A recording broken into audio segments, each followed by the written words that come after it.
শুধুমাত্র তাই নয়, যাকাত এমন একটা জিনিস, এমন একটা বিধান, যদি কোনো ব্যক্তি যাকাত আদায় করে তো আল্লাহ রাব্বুল আলামিন তার সম্পদের ভিতরে বরকত বাড়ায় দেন। সুবহানাল্লাহ। কারণ যাকাত শব্দের শাব্দিক অর্থ বাড়া, বৃদ্ধি পাওয়া। কোনো ব্যক্তি যদি যাকাত আদায় করে তার সম্পদ আল্লাহ তাআলা বাড়ায় দিবেন।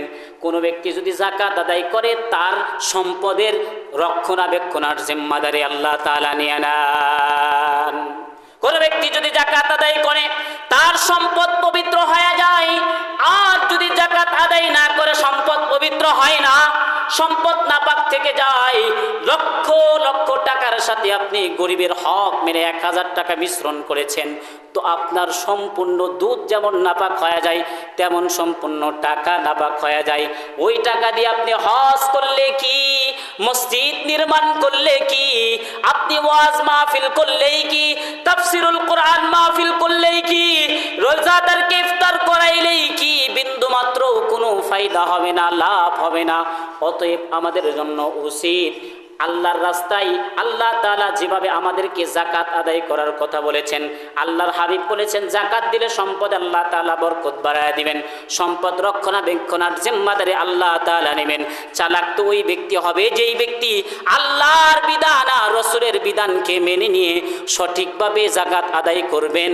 যেই ব্যক্তি সঠিকভাবে যাকাত আদায় করবেন, আল্লাহর কোরআন বলে, আল্লাহর কিতাব বলে, ওই ব্যক্তিকে আল্লাহ রাব্বুল আলামিন অবশ্যই অবশ্যই সম্পদের ভিতরে বরকত দান করবেন, সম্পদ বাড়ায় দিবেন।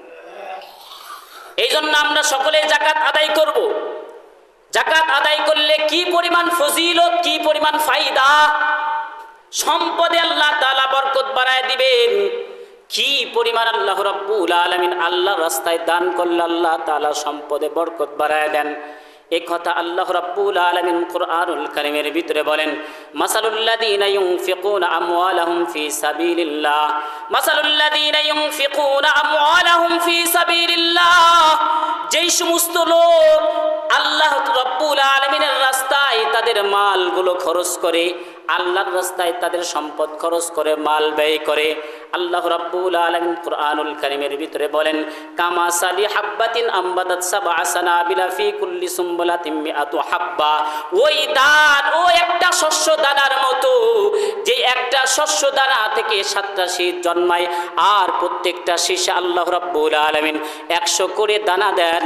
অতএব কোনো ব্যক্তি যদি 1 টাকা দান করেন, তাহলে ওই 1 টাকাকে আল্লাহ তাআলা 7 গুণ বাড়ায় দেন। ওই 7 গুণের থেকে আল্লাহ রাব্বুল আলামিন 700 গুণ পর্যন্ত সব বৃদ্ধি করে দেন। সুবহানাল্লাহ। 700 গুণ পর্যন্ত আল্লাহ তাআলা দুনিয়াতেও বাড়ায় দিবেন, আখিরাতেও বাড়ায় দিবেন। কিছুক্ষণ পরে উদাহরণ দিয়ে আমি ইনশাআল্লাহ বোঝানোর চেষ্টা করব।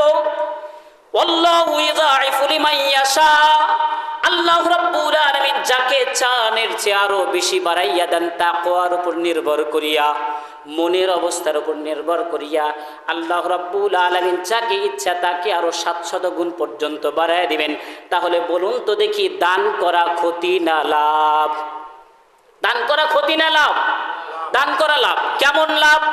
700 গুণ পর্যন্ত আল্লাহ দুনিয়াতেও বাড়ায় দিবেন, আখিরাতেও বাড়ায় দিবেন। আজ পর্যন্ত কোনো ব্যক্তি এমন নাই দান কইরা ফকির হইছে। এমনও দেখা গেছে কৃপণতা করে, কৃপণতা করার কারণে, অন্যায় পথে খরচ করার কারণে হাজারো হাজারো নজির আছে। অনেক বড় সম্পদশালী শেষ মুহূর্ত পর্যন্ত ফকির হয়ে রাস্তায় নেমেছে। দান করনেওয়ালা আজ পর্যন্ত কেউ ফকির হয় নাই। যেমন একটা ছোট্ট উদাহরণ দিয়ে বুঝাই, আল্লাহ রাসূল সাল্লাল্লাহু আলাইহি ওয়াসাল্লামের জামানায় এমনই ভাবে আল্লাহর হাবিব সাল্লাল্লাহু আলাইহি ওয়াসাল্লাম যাকাতের ফজিলত বয়ান করতেছিলেন।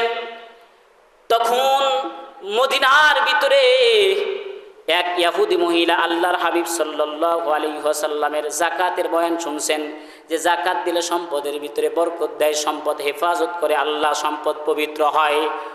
আল্লাহর হাবিবের বয়ান শোনার পরে মহিলা ইহুদি বাড়িতে চলে গেছে। বাড়িতে চলে যাওয়ার পর সমস্ত সম্পদকে একত্রিত করার পর 1 ভাগ আল্লাহর রাস্তায় দান করে দিয়েছেন। টার্গেট কিন্তু আখিরাত না, টার্গেট দুনিয়া। দুনিয়া টার্গেট। মুহাম্মাদের কথা কখনো মিথ্যা হতে পারে না। মুহাম্মদ যেই কথা বলেছেন, সম্পদ দিলে সম্পদের হেফাজতকারী হয় আল্লাহ, সম্পদের ভিতরে বরকত দান করে আল্লাহ। তার কথা শুনে মহিলা ইহুদি হয়া সে গিয়ে বাড়িতে গিয়ে 40 ভাগের 1 ভাগ সম্পদ আল্লাহর রাস্তায় দান করে দেয়। কিছুদিন পরে আল্লাহর বান্দি মদিনা থেকে সিরিয়ার উদ্দেশ্যে একটা ব্যবসায়িক কাফেলা পাঠায়। সিরিয়া থেকে পণ্য কিনে নিয়ে এসে মদিনায় বিক্রি করবে।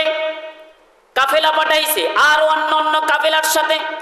এক পর্যায়ে কাফেলা সিরিয়াতে পৌঁছার পর সেখান থেকে পণ্য ক্রয় করে যখন মদিনার দিকে রওনা দিয়েছে, কিছু দূর আসার পর মদিনার ভিতরে যখন প্রবেশ করছে চাটিয়াল মরুভূমির ভিতরে প্রবেশ করার পরে কাফেলাগুলোকে ডাকাত দল আক্রমণ করেছে।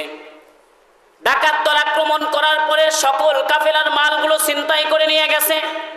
এখন কাফেলার লোকেরা মদিনায় ফিরে এসেছে।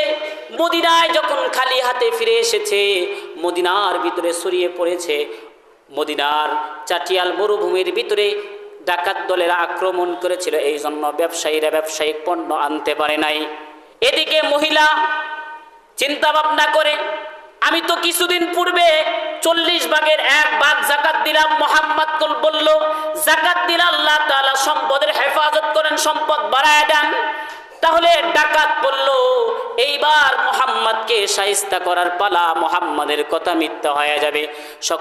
সকল দল যখন একের পর এক আসে, কিন্তু ওই মহিলা ইহুদি মহিলার দল এ পর্যন্ত মদিনাতে আসে না। কিছুক্ষণ পরে যখন ওই মহিলার কাফেলা, ব্যবসায়িক কাফেলা মদিনাতে সম্পূর্ণ মাল সামানা নিয়ে প্রবেশ করলো। মাল সামানা নিয়ে প্রবেশ করার পর মহিলা জিজ্ঞাসা করে, আমি শুনলাম অমক অমক দল যারা মদিনা থেকে সিরিয়ার উদ্দেশ্যে ব্যবসা করার জন্য গিয়েছিল, সকলের মাল ছিনতাই হয়েছে, তোমাদের মাল ছিনতাই হইল না, কারণ কি? তখন তারা উত্তর করেন, মুনিব, কারণটা হচ্ছে আমরা যখন সিরিয়া থেকে মদিনার পথে চলতেছিলাম, মদিনায় যখন প্রবেশ করেছি, প্রবেশ করার পরে 100টা উট আপনি আমাদের সাথে দিয়েছেন। 100টা উট দিয়েছেন। এই উটগুলো লাগাতার ভাবে চলতে থাকে। প্রথমটা যেই লাইনে যায়, বাকিগুলো সেই লাইনে চলতে থাকে, ধারাবাহিকভাবে চলতে থাকে। এক পর্যায়ে কিছু দূর আসার পরে যে এলাকাতে ডাকাতি হয়েছে তার কিছু দূর পূর্বে আমাদের প্রধান যেই উট পথ প্রদর্শন করে, ওই উটের হঠাৎ করে পা গর্তের ভিতরে পড়ে যায়। পড়ে গিয়ে উটটা শুয়ে পড়ে, বাকি সব উটগুলো শুয়ে পড়ে। এরপরে যখন সকল উট শুয়ে পড়ে, দীর্ঘক্ষণ শুয়ে থাকার পর উট যখন দাঁড়া যাওয়ার পরে আমরা পথ চলা শুরু করি।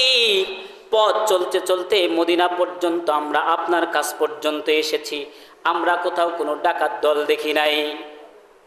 তখন মহিলা বলেন, মুহাম্মাদের কথা চিরসত্য, যেই ব্যক্তি আল্লাহর রাস্তায় দান করবে, যেই ব্যক্তি যাকাত প্রদান করবে, তার মালের যে হেফাজতকারী হবে আল্লাহ। দেখেন আল্লাহ তাআলা মহিলা যাকাত দেওয়ার কারণে তার মাল কিভাবে আল্লাহ তাআলা হেফাজত করলেন।